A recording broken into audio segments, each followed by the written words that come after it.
Welcome friends. तो आज हम एब्स्ट्रैक्ट अलजेब्रा में हमारा लेक्चर नंबर 21 है।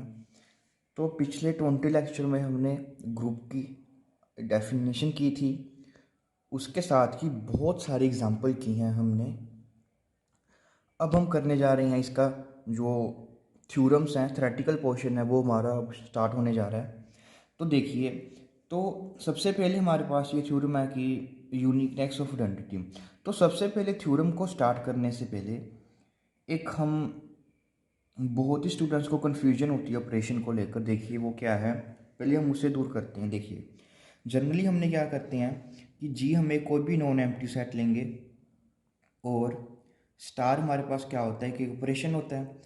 तो ए और बी जब हम दो एलिमेंट्स लेते हैं ग्रुप में से, तो हम जो ऑपरेशन अप्लाई करते हैं वो हम इस तरह से डिनोट करते हैं। तो अब हम क्या करेंगे कि हमें थ्योरेटिकल प्रूफ देने हैं, वो काफ़ी लेंथी प्रूफ होते हैं।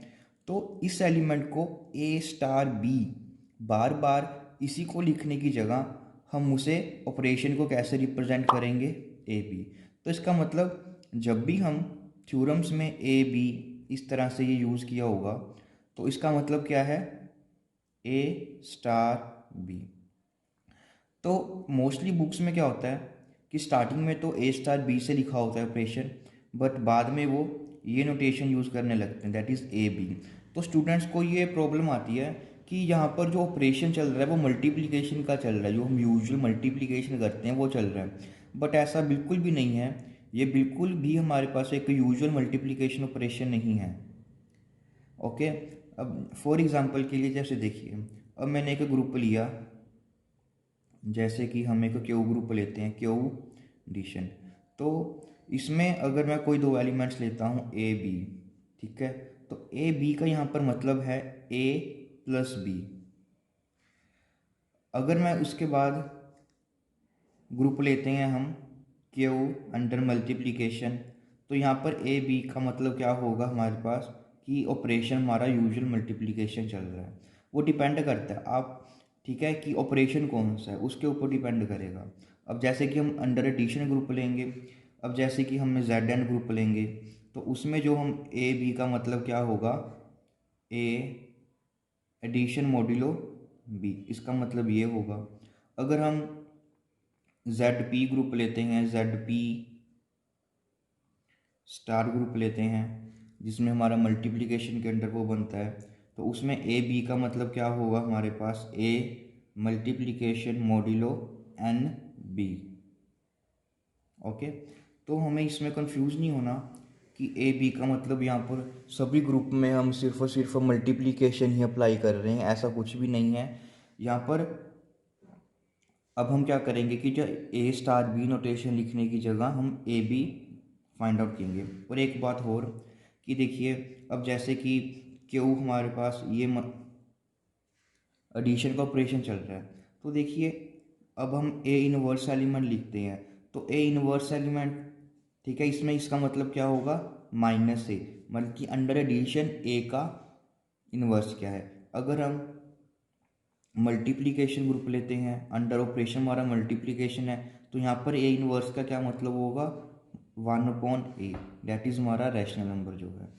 तो ये तो हम सिर्फ जर्नल नोटेशन लिख रहे हैं कि ए बी हमने ऑपरेशन वो लिखा, और ए इनवर्स का मतलब क्या है कि ए का इनवर्स क्या होगा। तो इसमें हमने कंफ्यूज नहीं होना। मोस्टली स्टूडेंट क्या करते हैं, जैसे कि जेड पॉजिटिव है इस ग्रुप में करते हैं, तो देखिए अगर हम उनको टू का इनवर्स फाइंड करना हो तो ऐसे लिख देते हैं, तो ये बिल्कुल ही गलत हो जाएगा, ठीक है। तो अंडर एडिशन अगर हम बात कर रहे हैं तो टू का इनवर्स क्या होगा, -2। उसी तरह से अगर हम रैशनल नंबर की बात कर रहे हैं, ठीक है, इसमें टू इनवर्स का क्या मतलब है, det is -2, det is two का इनवर्स हमने फाइंड करना है कि टू में हम ऐसा एलिमेंट ऐड करें कि जिससे हमारे पास इसकी आइडेंटिटी डेट इज़ 0 आ जाए। बट अगर हम मल्टीप्लिकेशन लेंगे तो इसका मतलब क्या होगा, 1/2। तो देखिए जो ए इनवर्स है या ए बी है, ये दो नोटेशंस हैं, वो हमारी जनरल नोटेशंस हैं। तो हमें ऑपरेशन के अकॉर्डिंग देखना पड़ेगा कि इसका मतलब क्या बन रहा है। हमें सिर्फ इनकी डेफिनेशन याद रखनी कि ए इनवर्स का क्या मतलब है, कि हमने एक ऐसा नंबर फाइंड करना है जब भी मैं इसको किसी और से ऑपरेट करूँ तो मुझे आइडेंटिटी मिल जाए ग्रुप की। तो इन सभी बातों को आपको अच्छे से ध्यान रखना है और आपको क्लैरिटी होनी चाहिए। वो क्लैरिटी तभी होगी जब हमने जो प्रीवियस हमारे 15 लेक्चर्स हमने एट मोस्ट एग्जांपल्स के ऊपर ही किए हैं कि एग्जांपल ऑफ ग्रुप, तभी इतने एग्जांपल किए हैं ताकि जो ऑपरेशन है आपको वो बिल्कुल अच्छे से समझ आए। अगर वो सीधा आप सिर्फ ग्रुप की डेफिनेशन की, 4 प्रॉपर्टीज़ को आपने क्रैम किया, जो भी किया, सीधा ही आप थ्योरेटिकल प्रूफ है जो स्टार्ट करेंगे तो आपको ग्रुप थ्योरी में प्रॉब्लम आने ही वाली है। तो आपको ने क्या करना है कि सबसे पहले स्टेप बाय स्टेप 4 के 4 जो एक्सियम हैं हमने वो एडअप करने हैं स्ट्रक्चर में। उसके बाद जितनी हो सकती हैं एग्जांपल्स को करना है ग्रुप की। आपकी बुक में जितनी भी एग्जांपल हो वो करिए। हमारे 15 लेक्चर्स हैं हमारे एग्जांपल के ऊपर, आप वो कीजिए। अभी भी हमारे पास कुछ ग्रुप की एग्जांपल बची हुई हैं, वो हम बाद में करेंगे। तो एग्जांपल्स बहुत ज़रूरी हैं ग्रुप थ्योरी को समझने के लिए। ओके, तो आज हम फर्स्ट है जो हमारा थ्योरेटिकल प्रूफ है वो करने जा रहे हैं। तो देखिए अभी जितनी भी हमने एग्जांपल की थी उन सभी में क्या था, that is the uniqueness of identity. मतलब इसका मतलब है कि जितने भी अभी हमने एग्जांपल की थी तो हमने ऑब्जर्व किया था कि जो आइडेंटिटी एलिमेंट हमारे पास निकल कर आता था सभी ग्रुप में वो यूनिक होता था, एक ही आता था। ठीक है, तो अब हमें क्या देना होगा, तो इससे हमें कुछ आइडिया मिला कि ग्रुप में क्या आइडेंटिटी एलिमेंट यूनिक हो सकता है। तो हम वही प्रूफ चेक करेंगे कि क्या एक ग्रुप में एक से ज़्यादा आइडेंटिटी हो सकती हैं। ठीक है, तो हम मान लेते हैं, हम मान लेते हैं जी हमारे पास कोई भी एक ग्रुप है। ठीक है, इफ़ पॉसिबल हम मान लेते हैं कि G has 2 identities, that is 2 identity element. मान लेते हैं कि उसके पास 2 आइडेंटिटी एलिमेंट हैं, से E एंड E डैश। तो सबसे पहले हम आइडेंटिटी की डेफिनेशन देखते हैं। आइडेंटिटी की डेफिनेशन क्या होती है कि E को जब भी मैं किसी ए नंबर से ऑपरेट करता हूँ तो वही नंबर ए आता है for all A belongs to G के लिए। ओके, तो ये हमारे पास एक इसकी डेफिनेशन होती है आइडेंटिटी की। तो अब देखिए हमारे पास हमने सपोज किया है कि ये 2 आइडेंटिटीज़ हैं। अगर ये 2 आइडेंटिटीज़ हैं तो सबसे पहले हम यूज़ करेंगे when E is our identity. E को हम आइडेंटिटी की तरह यूज़ करेंगे और ई डैश को कोई भी एक ग्रुप का एलिमेंट की तरह यूज़ करेंगे। तो देखिए अगर ई हमारे पास एक आइडेंटिटी है तो किसी भी ग्रुप के एलिमेंट से हम ऑपरेट करेंगे तो हमें वही मिलेगा। तो देखिए ई डैश जो है वो भी हमारे जो ग्रुप के एलिमेंट है, तो इसका मतलब जब भी मैं इसको ऑपरेट करूँगा तो मुझे क्या मिलेगा, ई डैश मिलेगा। हम जो प्रॉपर्टी है वो ई की यूज़ कर रहे हैं कि ई यहाँ पर एक आइडेंटिटी है। तो इसी तरह से अगर ये यूज़ करेंगे तो देखिए यहाँ पर जो ई एलिमेंट है उसकी आइडेंटिटी प्रॉपर्टी को हम यूज़ कर रहे हैं, ई डैश की प्रॉपर्टी को यूज़ नहीं कर रहे। तो सबसे पहले हम ई की प्रॉपर्टी को यूज़ करेंगे कि ई हमारे पास एक आइडेंटिटी एलिमेंट है। तो सेकेंडली हम अब क्या यूज़ करेंगे कि when E dash is our identity. अब हम यूज़ करेंगे कि ई डैश हमारी आइडेंटिटी है। तो देखिए ई डैश हमारे पास एक आइडेंटिटी है और ई को हम सिंपल एक एलिमेंट की तरह बिहेव लेंगे। तो देखिए ई डैश आइडेंटिटी है, तो अगर हम ई से सेपरेट करेंगे तो हमें क्या मिलना चाहिए, ई। उसी तरह से ई डैश, तो यहाँ पर हम क्या यूज़ कर रहे हैं कि ई डैश हमारे पास एक आइडेंटिटी है। तो यहाँ से देखिए कि ई डैश हमारे पास क्या निकल कर आया, ई डैश यहाँ से। और यहाँ से देखिए,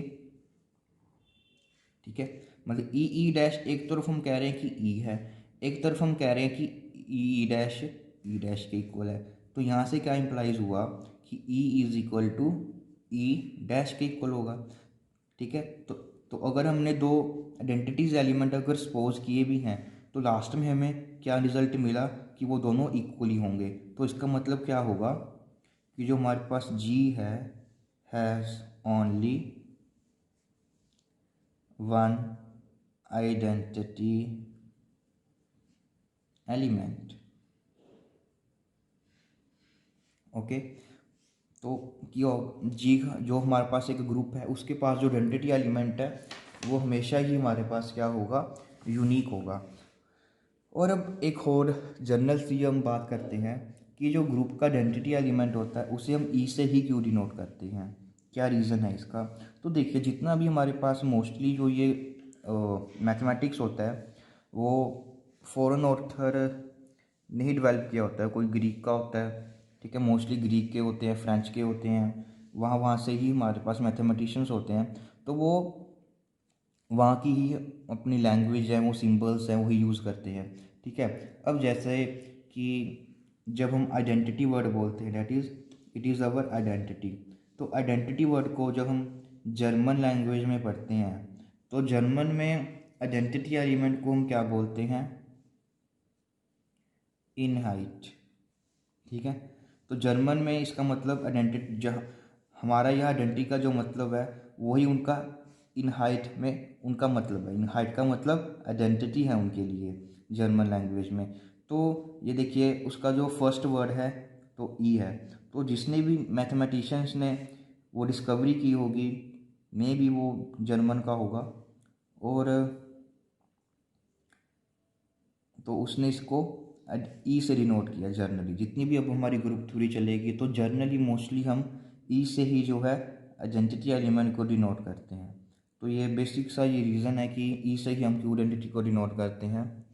तो ये हमारे पास एक फर्स्ट रिजल्ट है कि that is identity of an group की वो हमेशा यूनिक होती है। तो बाकी की अब हम थ्योरम्स ही थ्योरम्स करने वाले हैं। So thank you so much.